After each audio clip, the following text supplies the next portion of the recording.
देख रहे हैं सच सून, भारत सरकार के डीएवीपी और उत्तर प्रदेश सरकार के यूपीआईडी से मान्यता प्राप्त राष्ट्रीय वीकली न्यूज़पेपर। नमस्कार दोस्तों, मैं अतुल और आप देख रहे हैं अपना यूट्यूब चैनल सरसून। आज बातें चाइना की मक्कारी के बारे में। चाइना एक ऐसा मक्कार देश है कि वो आज की डेट में उसने अदर देशों को लोन दे रख करके या चीज़ें कर करके उनको अपने कब्जे में रखा है।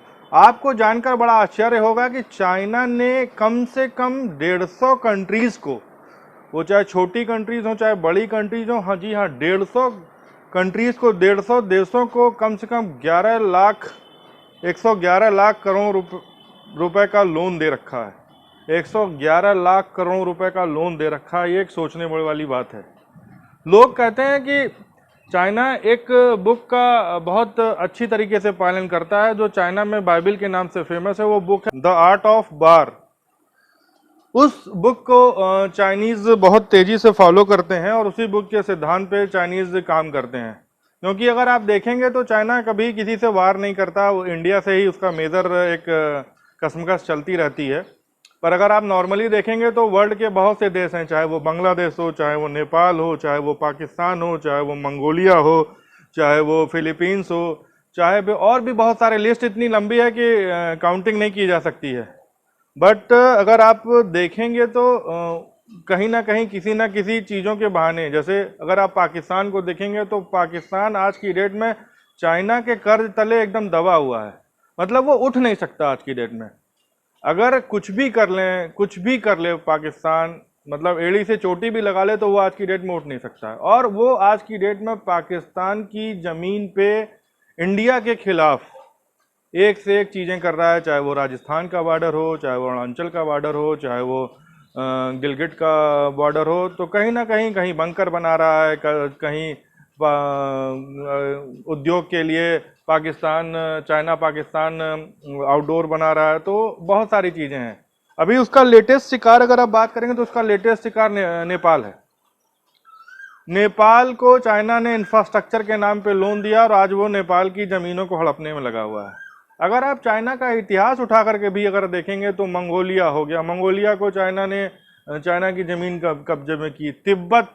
तिब्बत एक बहुत बड़ा मतलब बुद्धिज्म प्लेस है, एक अलग देश हुआ करता था, तिब्बत ने उसको टेक ओवर किया। हांगकांग की उसकी यही मंशा है, ताइवान पे उसका यही एक प्लान आउट है।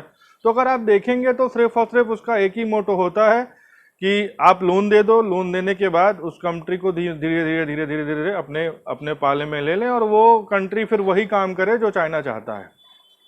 और आप अगर सोचिए तो इतना बड़ा लोन अमाउंट उसने दे रखा है कि भले से भले लोग भी इसके बारे में सोच नहीं सकते हैं।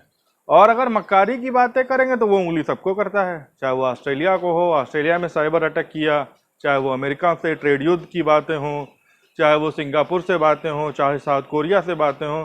तो कहीं ना कहीं कुछ ना कुछ करता रहता है। चाहे वो समुद्र के रास्ते की बातें हों, चाहे चाइनीज सी की बातें हों, चाहे वो अमेरिका के साथ उसकी चीज़ें हों, तो वो कुछ ना कुछ उसकी उंगली करने की आदत है और वो कुछ ना कुछ करता ही रहता है। तो इस मंशा को लोगों को समझना पड़ेगा कि चाइना जो है वो किसी भी देश का नहीं है। वो सिर्फ और सिर्फ अपनी मोनोपोली के तहत अपने काम करता है। उसका किसी देश से, किसी के एम्प्लॉय से, अगर आप देखेंगे तो आज की डेट में अभी इंडिया के राजस्थान बॉर्डर के आसपास बंकर बन रहे थे। वहाँ पे चाइनीज़ सिपाही, चाइनीज़ आदमी पाकिस्तानी आर्मी की वेशभूषा में दिखाई दे रहे थे।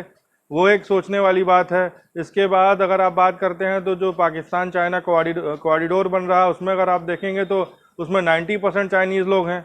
वहाँ पे चाइनीज़ की ऑर्डर फॉलो होते हैं, पाकिस्तान का वहाँ कोई लेना देना नहीं है। पाकिस्तान ये डंका जरूर पीटता है कि हमने चाइना से टाई अप किया और हम ये चीज़ें अपने बिजनेस को बढ़ाने के लिए कर रहे हैं।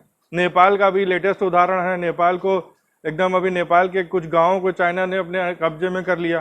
तो सोचने वाली बात यह है कि आखिर क्यों चाइना अगर इस तरह की चीज़ें कर रहा है तो आखिर क्यों, उसके अंदर क्या है इस तरह की चीज़ें। चाइना, इसको अगर आप कहेंगे तो कुछ नहीं है। ये चाइना का एक अंदरूनी एक छटपटाहट है चाइना की, जो वो चाहता है कि वो नंबर 1 बने। पर ऐसा होना और ऐसा करने में बहुत ही डिफरेंस है। चाइना का माल जैसे सस्ता होता है तो वो भी बहुत बड़ा है, पर अगर आप देखें तो कहीं ना कहीं लोग इसको समझ रहे हैं, लोग इसको कर रहे हैं। आने वाले समय में चाइना दुनिया में अलग थलग पड़ेगा और वो किसी का भी नहीं रहेगा। तो मेरा सजेशन ये है, आप भी मुझे सजेशन दें, चाइना से दूर रहें, चाइना से दूर रहें, चाइनीज माल से दूर रहें। तो आज के लिए इतना ही। आप देखते रहिए सरसून। नमस्कार, सत श्री अकाल, आदाब, वड़क्कम। सरसून को सब्सक्राइब करने के लिए सरसून को सब्सक्राइब करें और ज़्यादा से ज़्यादा प्रमोट करें। जय हिंद, जय भारत।